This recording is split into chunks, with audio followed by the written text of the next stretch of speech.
to say, like, it was so amazing to see you specifically, for me personally, as a proper OG fan of Survivor, and someone who's been talking about Survivor for the last 12, 13 years online. To get a chance to chat to you is huge. So thank you personally for making my Survivor day.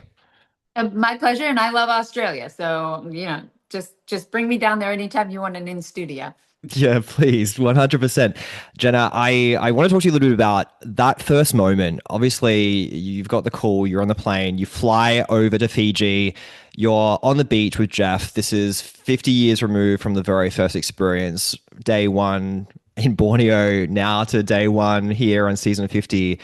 What kind of pinch me moment are you having as you're standing there looking around, you thinking, "Oh, wow, I'm representing not only like old school Survivor, but like OG Survivor." Yeah. Oh, gee. I mean, those kind of feelings are just too big to even put into words. I remember standing there and my hands were shaking so much. So I kept putting them in my pockets. And then, like, Jeff turns and he goes, "We want your everything." And I just remember, like, wanting to cry. Like, I do. I want to give you everything because I feel like Yeah. Survivor's given me everything. So it was epic. It felt as big to us as you guys saw it. It was that big. Yeah, and it's huge. And that's the amazing part. What I love about Survivor 50 especially is that it is connecting the eras of Survivor in a way. I also feel like that was almost kind of the negative towards you. And I would love to get you to have some thoughts on this as well, because I think people look at Survivor and they think old school and new school. And I deliberately use the term OG because I think you and Colby fall into a unique bunch where it was season one through season eight, All Stars. Again, one of my favorite seasons. To watch you play and come third, and it's so fascinating because people were like, well, Colby, but in that season, you never actually played with Colby. Colby was voted out before you moved over to Mogo Mogo. Like, you never actually had the chance to play that. So for me, looking at the cast and the connections, you seemed almost the most isolated person of all the eras and all the players. 100%. And I felt that. And it's been eating at me the past 8 months. Just like how did that happen? That Suri and Ozzy are together. They played twice together, like that kind of connection to someone. And then Stephanie and Colby in an alliance and played together. I do feel like I was very isolated in my tribe choice.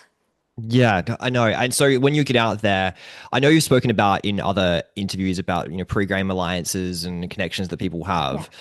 What do you think you could have done, if anything, to have a place out there? Or do you feel as if it was almost fate or the destiny that you were not going to be able to power past where you did? I mean, honestly, I played too hard too fast. I was playing. I felt like I had to scramble. So my scramble didn't pay off, but I think me being quiet wouldn't have either. I think if I wasn't first, I'd probably be next. I did feel like I was very isolated. I felt like there were like some groups out there that we were like kept out of. So I was trying to get Joe, Savannah, and I together because I felt like they might feel the same. Yeah. Savannah coming back, she hadn't had the chance, obviously, to chat with anyone from the other seasons. So I was like, maybe she feels that sort of isolation too. And we had that conversation at the water well with Joe, and we had been really trying to pull him in. So I don't know if there was anything else that I could have done. I think that's why I came in, scrambling and playing hard. But I'd much rather play hard than have rolled over and, not really played at all and then just gotten voted out. But maybe it was 100%. fate. No, no, I 100% agree with you. Of course, you play hard, play aggressively, and you can't go out there wondering what ifs. Like, at least you went out there and did that. And I think one of the questions that I've seen come up through some of your exits, we're doing this at about 2 days removed from the episode airing. One of the constant themes I've seen from you is talking about things like, you weren't the only person who was raising Cerie's name. You mentioned Christian's name in other exit press. Can you elaborate a little bit more on that? And I guess the edit shows you being the sole person presenting that name, but others also having the conversation around Suri. Well, I didn't actually find out until I watched that episode that, Devins, that Christian had sent Devins to tell Suri. Like, I didn't know that. Of course, I kind of had a thing that everyone must have been telling Suri, but I didn't know that specifically. But Christian was the first one to say Suri. We were sitting around like day one. We had just built the shelter and we were kind of all getting to know each other a bit. And I said, well, how do you feel about the tribe? And him and I are standing off to the side. I was like, well, what do you see maybe for some threats? And he goes, I'm going to go sit by the person I think's a threat. And he goes and he chats with Sari for 5 minutes. Then he finds a reason to meander back to me. And he says, did you see who I sat by? I was like, yeah, Sari. He goes, if we don't get her out before a merge, she's gone to the wind and we'll never have a chance again. And I was like, oh my God, I feel this too. This is how I feel. She's the biggest threat. Yeah, I agree with that as well. And on a regular season of Survivor, as you clearly, I think, articulated, if someone had that type of challenge performance in the first episode, it was not good. It was really bad. And it's so interesting where it does seem there was that relationship, obviously, and you have that conversation with Ozzy, which was really direct as well. Um, I'm really fascinated by you personally, Jenna. I know you've spoken a lot about the game, but I am fascinated by you personally. You played Survivor back in your 20s, like young 20s as well, early 20s. Yeah. And you played obviously Borneo and then into All Stars in that 4 year period. And it's been like 20 plus years since that point. Across those three chapters, you've obviously changed, but how have you changed? And I guess what change did you bring into this game? I said in a couple before I ever even went out there, I said when I was 22, working two jobs and like, twin daughters at like 3 years old, I felt like I was up against a wall. Like I felt like I was playing from desperation, from a point of desperation. And Yeah. now I can say that my life is beautiful. It's like perfect. I have an amazing husband. I have like a second batch of children that's 14, almost 15, and then a 13-year-old girl, my boy. So I feel like then I was saying, am I coming from a place of stability? Will I play better? Or will I Yeah. play better with my back against the wall? So I really wanted to bring that stability into it instead of kind of a frenetic. But as soon as I landed, I was like, that's out the window. Like I can't just be quiet and sit here, or I still would have gone home, but I at least wouldn't have put my best foot forward. When you look back in retrospect, and you obviously played those two amazing earlier seasons, what has changed the most in Survivor? Like, what has shifted the most in terms of the way that the game is played these days? A couple things. I would say the biggest one for me is the 26 to 39 days. Yeah, And here's why. When you're out there like day nine or night nine, you've been rained on and you're hungry and you're like, why am I doing this to myself? You think to yourself, I have another month of this. So yeah, how you play in a 39-day season is like, oh my gosh, like by day 26, you're done, but you still have another 2 weeks. By 26, it's like it feels short. You get to day nine and you're like, oh man, I'm already more than a third of the way through.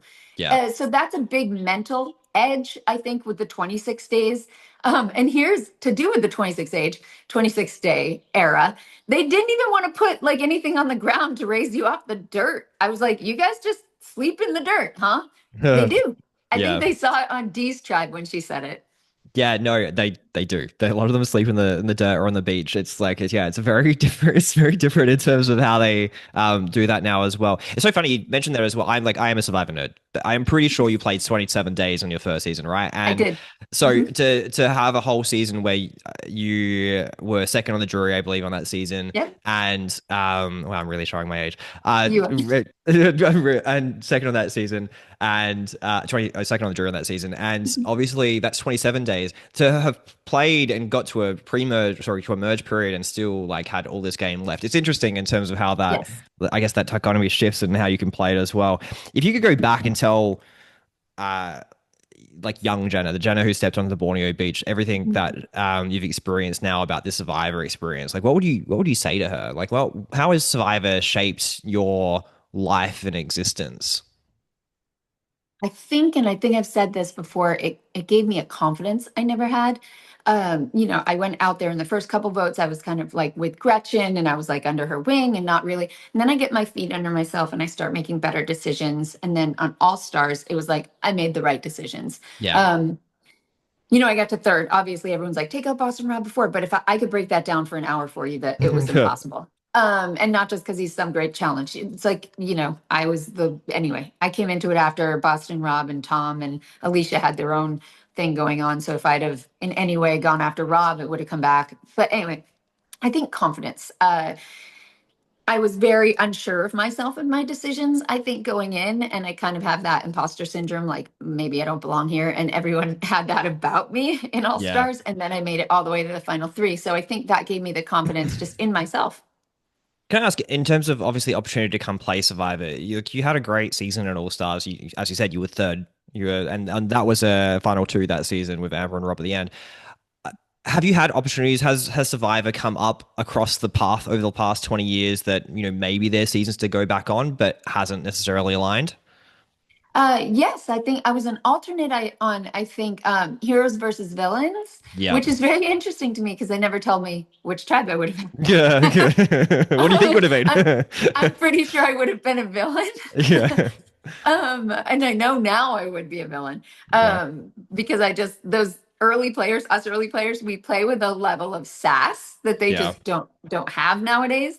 Yeah. I don't know if it's the people or the format, but um, I think it's yeah. both, to be honest, Jenna. And it's so funny because, like, yeah, like I'm an OG fan of Survivor, and it is something about I don't know casting with Modern Survivor. I think you're seeing it even in that first episode with the players that really stood out. Like, it's you, it's Coach, it's Ozzy, Mhm. it's the OG players who are really being bold and big. I am conscious that I don't have you for a long, so I'm just going to ask you two rapid fire ones as You're well. fine. You're fine. Have you had any chance to, or had any messages or feedback from anyone who you played with back in the day about, Survivor 50? Has anyone reached out to share their condolences or support or love for you, like Yes. going back and playing again? Yes, of course. Joel did, Jervis did, like when I left and when I came back, Richard Hatch. Like, so there's some OGs that reached out and were like, I'm sorry, but also we're like, I can't wait to see you. Good luck.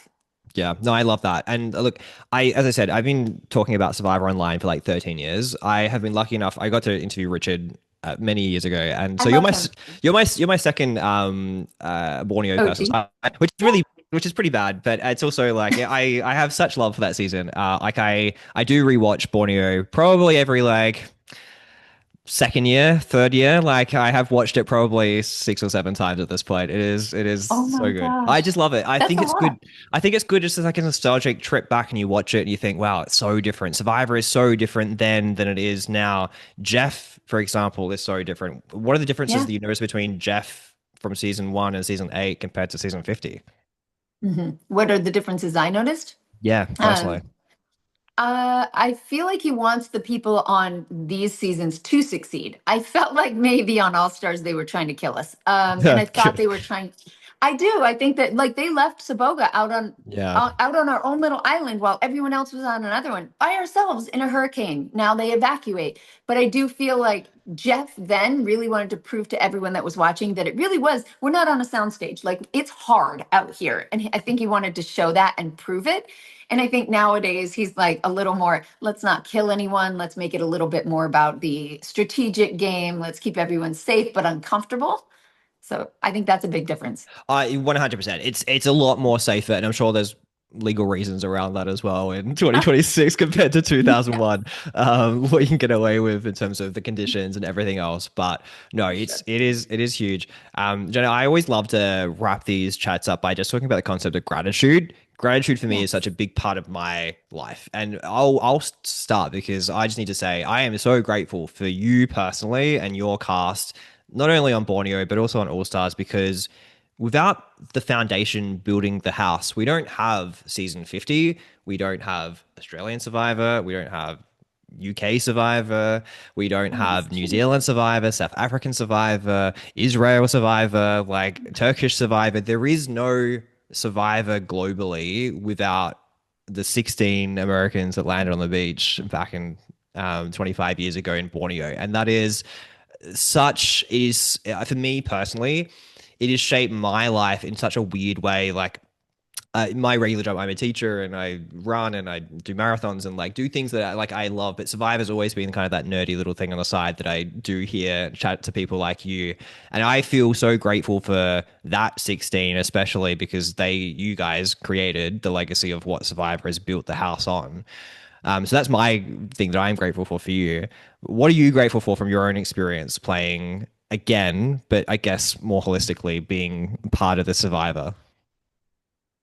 I think the gratitude I expressed earlier about what it's given me as a stability in who I am, a confidence in who I am, it really did create my life. I would not be here in my life had Survivor not stepped in. But you just made me realize like it's a global thing. I was thinking American, but I'm thinking Yeah. all of those shows, if we hadn't succeeded, it wouldn't have gone to these other countries. And that's huge. I had not even thought about like a global impact as opposed to a national impact. So I mean, I just feel the gratitude of having an adventure and being able to have a big life instead of a small life. I not that it's terrible, but I think I would have like never left New Hampshire. I might live down the street from my parents, but my life is big and full of adventure. Congrats on getting to play again. You should be really proud of yourself. I personally am like sad that you have left early, but also like just grateful that you had the chance to come back and play and represent original Survivor because I think that's such a cool thing.